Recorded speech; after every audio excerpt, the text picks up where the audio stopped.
Assalamualaikum warahmatullahi wabarakatuh. Nama saya Anissa Zulfa dengan NIM akhir 099.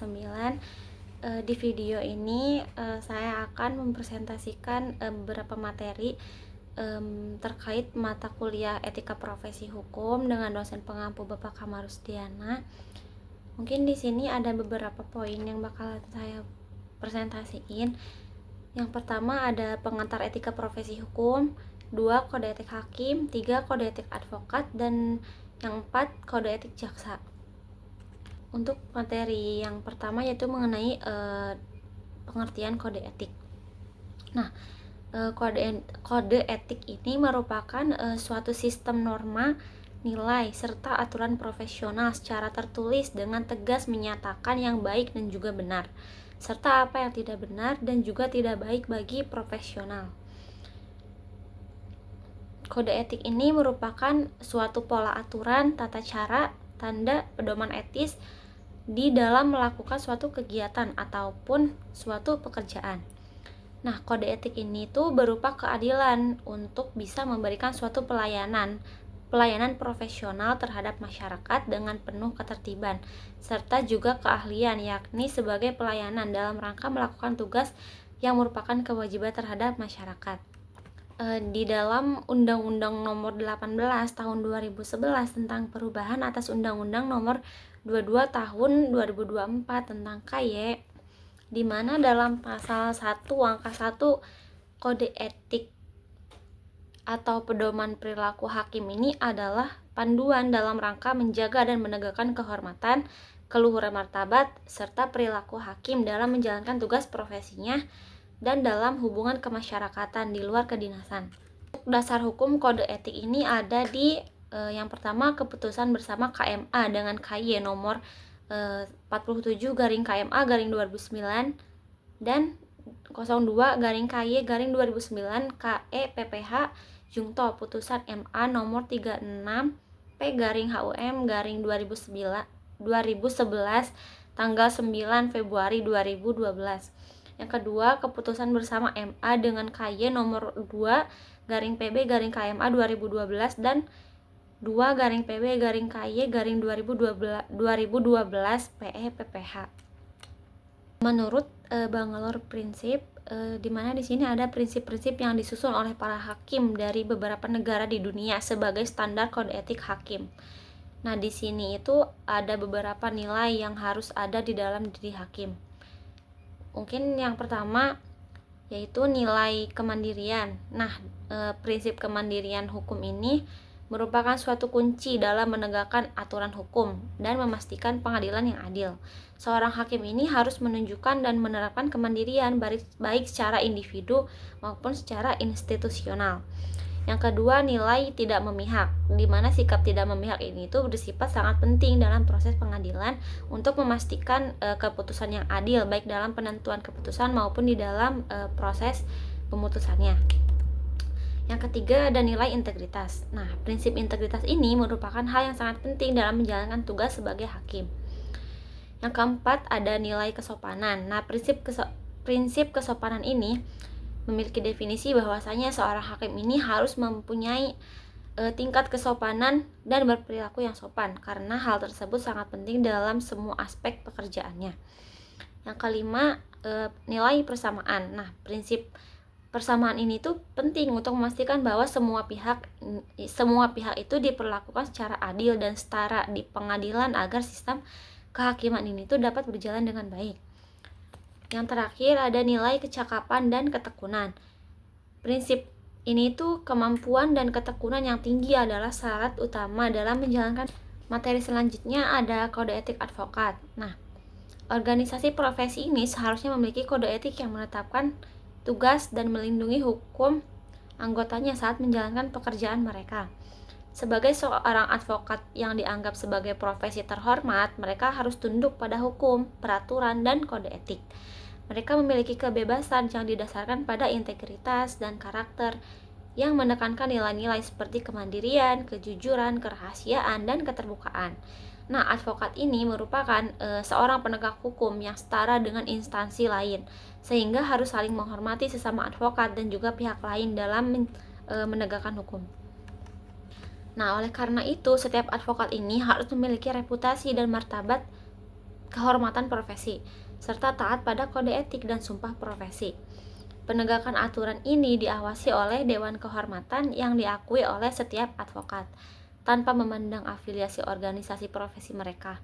Saat mengucapkan sumpah profesi, mereka secara tidak langsung mengakui dan berkomitmen pada kode etik yang berlaku bagi seorang advokat. Dengan begitu, kode etik advokat di Indonesia ini menjadi landasan tertinggi dalam praktik profesi advokat yang memberikan perlindungan dan menetapkan tanggung jawab bagi setiap advokat untuk bertindak dengan jujur dan bertanggung jawab kepada semua pihak termasuk klien, pengadilan, negara, masyarakat, dan yang paling utama itu kepada diri sendiri. Kemudian untuk ruang lingkupnya di sini yang pertama ada advokat. Nah, advokat ini adalah orang yang berpraktek memberi jasa hukum baik di dalam maupun di luar pengadilan yang memenuhi persyaratan berdasarkan undang-undang yang berlaku, baik sebagai advokat, pengacara, penasihat hukum, pengacara praktek, ataupun sebagai konsultan hukum. Yang kedua ada klien. Nah, klien ini merupakan orang, badan hukum, atau lembaga lain yang menerima jasa atau bantuan hukum dari seorang advokat. Yang ketiga ada teman sejawat. Nah, teman sejawat ini itu merupakan orang atau mereka yang menjalankan praktek hukum sebagai advokat sesuai dengan ketentuan perundang-undangan yang berlaku. Kemudian ada kepribadian advokat. Integritas seorang advokat ini harus memiliki integritas yang tinggi dan memegang teguh etika profesi. Mereka harus jujur, dapat dipercaya, dan memiliki moralitas yang kuat. Yang kedua ada percaya diri. Nah, advokat ini tuh harus mampu menyampaikan argumen dan pandangannya dengan percaya diri di hadapan hakim dan pihak lawan. Yang ketiga, komunikasi yang baik. Kemampuan berkomunikasi secara efektif, baik lisan maupun tulisan, sangat penting bagi seorang advokat. Kemudian ada hubungan advokat dengan klien. Yang pertama, advokat dalam berperkara perdata harus mengutamakan penyelesaian dengan jalan damai. Yang kedua, advokat tidak dibenarkan memberikan keterangan yang dapat menyesatkan klien mengenai perkara yang sedang diurusnya. Yang ketiga, advokat tidak dibenarkan menjamin kepada kliennya bahwa perkara yang ditanganinya ini akan dimenangkan. Yang keempat, dalam menentukan besarnya honorarium, advokat ini wajib mempertimbangkan kemampuan dari kliennya. Yang kelima, advokat tidak dibenarkan membebani klien dengan biaya-biaya yang tidak perlu. Yang keenam, advokat dalam mengurus perkara cuma-cuma harus memberikan perhatian yang sama seperti terhadap perkara untuk mana ia menerima uang jasa. Kemudian ada hubungan advokat dengan teman sejawat. Yang pertama, hubungan antara advokat harus didasarkan pada sikap saling hormat, saling menghargai, dan saling percaya. Saat berinteraksi dengan sesama advokat atau dalam persidangan, mereka harus menggunakan bahasa yang baik secara lisan maupun tulisan. Yang kedua, jika ada keberatan terhadap perilaku teman sejawat yang dianggap melanggar kode etik advokat, nah hal tersebut itu harus diajukan kepada Dewan Kehormatan untuk ditinjau dan tidak boleh disiarkan melalui media massa atau cara lainnya.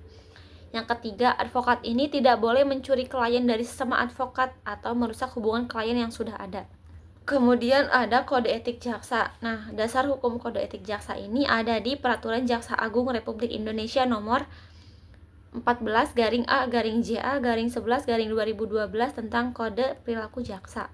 Nah, jaksa ini itu merupakan pejabat fungsional yang diberikan wewenang oleh undang-undang untuk bertindak sebagai penuntut umum dan pelaksana putusan pengadilan yang telah memperoleh kekuatan hukum yang tetap serta wewenang lain berdasarkan undang-undang. Nah, profesi jaksa adalah tugas dan wewenang yang bersifat keahlian teknis dalam organisasi kejaksaan di bidang pidana, perdata, dan tata usaha negara, di bidang ketertiban dan ketentraman umum, dan tugas-tugas lain berdasarkan undang-undang. Untuk kode etik perilaku jaksa ini adalah serangkaian norma penjabaran dari kode etik jaksa sebagai pedoman keutamaan mengatur perilaku jaksa baik dalam menjalankan tugas profesinya, menjaga kehormatan dan martabat profesinya, maupun dalam melaksanakan hubungan kemasyarakatan di luar kedinasan. Kemudian ada kewajiban jaksa kepada negara. Di sini tuh ada beberapa poin. Yang pertama, setia saat Kemudian ada kewajiban jaksa kepada negara. Di sini tuh ada beberapa poin. Yang pertama, setia dan taat kepada Pancasila dan Undang-Undang Dasar Negara Republik Indonesia tahun 1945. Kemudian yang B, bertindak berdasarkan peraturan perundang-undangan yang berlaku. Kemudian mengindahkan norma agama, kesopanan, kesusilaan yang hidup dalam masyarakat dan menjunjung tinggi hak asasi manusia. Dan yang terakhir, melaporkan dengan segera kepada pimpinannya apabila mengetahui hal yang dapat membahayakan atau merugikan negara. Kemudian ada kewajiban jaksa kepada institusi. Yang pertama, menerapkan doktrin Trikarma Adiaksa dalam melaksanakan tugas dan wewenangnya. Kemudian menjunjung tinggi sumpah atau janji jabatan jaksa. Kemudian menjalankan tugas sesuai dengan visi misi Kejaksaan Republik Indonesia, melaksanakan tugas sesuai peraturan kedinasan dan jenjang kewenangan. Yang terakhir, menampilkan sikap kepemimpinan melalui ketauladanan, keadilan, ketulusan, dan kewibawaan. Kemudian ada kewajiban jaksa kepada profesi jaksa. Poin A yaitu menjunjung tinggi kehormatan dan martabat profesi dalam melaksanakan tugas dan kewenangannya dengan integritas, profesional, mandiri, jujur, dan adil. B. Mengundurkan diri dari penanganan perkara apabila mempunyai kepentingan pribadi atau keluarga. Poin C. Mengikuti pendidikan dan pelatihan sesuai dengan peraturan kedinasan. Poin D. Meningkatkan ilmu pengetahuan, keahlian, dan teknologi serta mengikuti perkembangan hukum yang relevan dalam lingkup nasional dan internasional. Kemudian ada kewajiban jaksa kepada masyarakat. Untuk poin A yaitu memberikan pelayanan prima dengan menjunjung tinggi supremasi hukum dan hak asasi manusia. B. Menerapkan pola hidup sesuai dengan nilai-nilai yang berlaku dalam masyarakat. Kemudian dalam melaksanakan tugas profesi ini, jaksa ini dilarang beberapa hal. Yang pertama, memberikan atau menjanjikan sesuatu yang dapat memberikan keuntungan pribadi secara langsung maupun tidak langsung bagi diri sendiri maupun orang lain dengan cara menggunakan nama atau cara apapun. Yang B. Meminta atau menerima hadiah atau keuntungan dalam bentuk apapun dari siapapun yang memiliki kepentingan baik langsung maupun tidak langsung. C. Menangani perkara yang mempunyai kepentingan pribadi atau keluarga atau finansial secara langsung maupun tidak langsung. D. Melakukan permufakatan secara melawan hukum dengan para pihak yang terkait dengan penanganan perkara. Kemudian E. Memberikan perintah yang bertentangan dengan norma hukum yang berlaku.